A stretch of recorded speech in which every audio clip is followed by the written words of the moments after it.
ایک سادہ لائبریری نما کمرہ، عمر 40 سے 50 سال کے درمیان، صاف ستھری شلوار قمیض ہے، سر کے اوپر پگڑی ہے اور ایک کیمرے کے سامنے بیٹھا ہوا صرف ایک ہی آواز بلند کر رہا ہے کہ اللہ کی کتاب قرآن مجید کو مضبوطی سے پکڑو اور محمد مصطفیٰ صلی اللہ علیہ وآلہ وسلم کے سیدھے راستے پر چلو، اور دنیا کے جتنے بھی بابے ہیں ان بابوں کو چھوڑ کر صرف ایک بابے کے پیچھے چلو جس کی قبر مدینے میں ہے، محمد مصطفیٰ صلی اللہ علیہ وآلہ وسلم۔ سر آج جو ٹاپک ہے وہ صرف اور صرف انجینئر محمد علی مرزا حافظہ اللہ ہے کہ فرقے کے جو علماء ہیں، مولویوں کو ایک عام مسلمان، ایک انجینئر سے آخر خطرہ کیا ہے، وہ کیوں اسے بار بار گستاخ، کافر اور جانے کیا کیا قرار دیتے ہیں اور اس کی جان کے پیچھے پڑے ہوئے ہیں، اس کی جان کے در پر ہیں۔ اس سے پہلے بھی آپ لوگ جانتے ہیں کہ انجینئر محمد علی مرزا حافظہ اللہ پر اس کی اکیڈمی میں 5 مرتبہ مرڈر اٹیمپٹس، قاتلانہ حملے ہو چکے ہیں، لیکن اللہ تعالیٰ حفاظت کرنے والا ہے۔ ان 5 حملوں میں اللہ تعالیٰ نے اس کی حفاظت کی۔ فرقے کے مولویوں کو انجینئر سے آخر خطرہ کیوں ہے؟ سر علی بھائی کا جو طریقہ ہے وہ سمپل سادہ ہے۔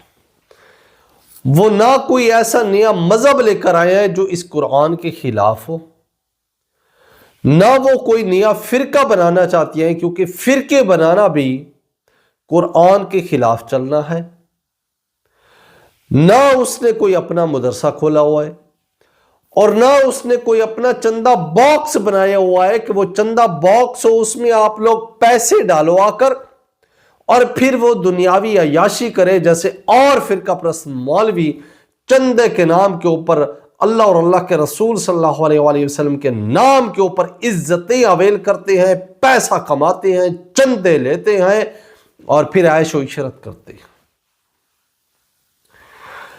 علی بھائی کا کام صرف اور صرف اتنا ہے کہ وہ کسی بھی فرقہ وارانہ کے جو فتوے ہیں، ان کے جو دعوے ہیں، وہ قرآن و سنت اور صحیح احادیث کی روشنی میں جانچ پڑتال کر کے حق بات جو ہوتی ہے وہ پبلک تک پہنچا دیتے ہیں۔ علی بھائی امت مسلمہ کو ایک کرنے کی بات کرتے ہیں۔ وہ کہتے ہیں کہ سب کے سب قرآن مجید کو پکڑیں، اللہ کی کتاب کو پکڑیں۔ جو آپ لوگوں نے اپنی اپنی کتابیں خود لکھ کر ضعیف روایت گھڑی ہوئی، ایسے ایسے واقعات رکھے ہیں جو قرآن و سنت کے خلاف ہے، جیسے دیوبند اپنی مساجد میں، مدرسوں میں فضائل اعمال پڑھاتے ہیں، بریلوی حضرات فضائل سنت پڑھاتی ہے۔ علی بھائی کہتے ہیں اپنے بابوں کی کتابوں کو چھوڑ کر صرف اس قرآن مجید کے ذریعے اور صحیح سند والی احادیث کے ذریعے لوگوں کو دین کی دعوت پیش کریں۔ یہ بات کرنے کی وجہ سے ان فرقہ پرست مولویوں کو یہ خطرہ پڑا ہوا ہے کہ ہم اصل دین لوگوں کو جب بتائیں گے تو ہمارے فرقے سٹیج پر لگ جائیں گے، ہمارے فرقے کا جو موڑ ہے، ان کا جو گیئر ہے وہ الٹا پڑ جائے گا۔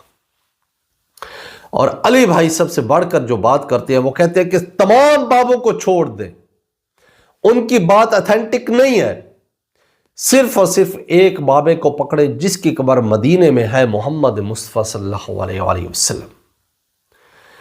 اب ان فرقہ پرستوں کو یہ بات کیسے قبول ہو سکتی ہے جن کا سارا وجود ہی فرقہ پرستی پر قائم ہے؟ نمبر 3 کہ انجینئر محمد علی مرزا نے ایسے کیا کام کیے جس کی وجہ سے اسے کافر اور گستاخ بنایا جاتا ہے؟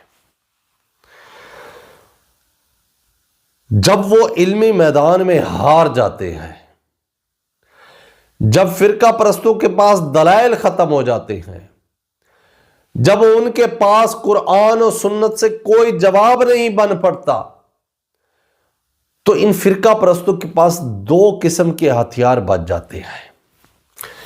نمبر 1، کافر قرار دینا۔ یہ سب سے آسان طریقہ ہے کسی کو کافر یا گمراہ قرار دینا۔ نمبر 2، گستاخ قرار دینا۔ یہ سب سے خطرناک اور بزدلانہ حربہ ہے۔ صرف گستاخی کے جھوٹے الزام لگا کر وہ عوام کو جذباتی طور پر بھڑکاتے ہیں، ان کے مائنڈ میں دین کے ذریعے گستاخی کا نام لے کر ڈرل کرتے ہیں، اور یہ ایک ایسا ہتھیار ہے کہ جو بغیر ثبوت کے کسی کی بھی جان لے سکتا ہے۔ آپ مثالیں دیکھ لیں، پاکستان میں کتنے معصوم لوگ ہیں جو گستاخی کی آڑ میں آ کر قتل کیے گئے ہیں۔ انجینئر محمد علی مرزا پر کتنے گستاخی کی وجہ سے فتوے لگا کر، گستاخی کا الزام لگا کر انہیں قتل کرنے کی کوشش کی گئی۔ میں آپ لوگوں کو پھر کہتا ہوں کہ کسی کی بھی بات مت مانو، چاہے وہ انجینئر محمد علی مرزا حافظہ اللہ ہو یا کسی فرقے کا بڑے سے بڑا مفتی ہو۔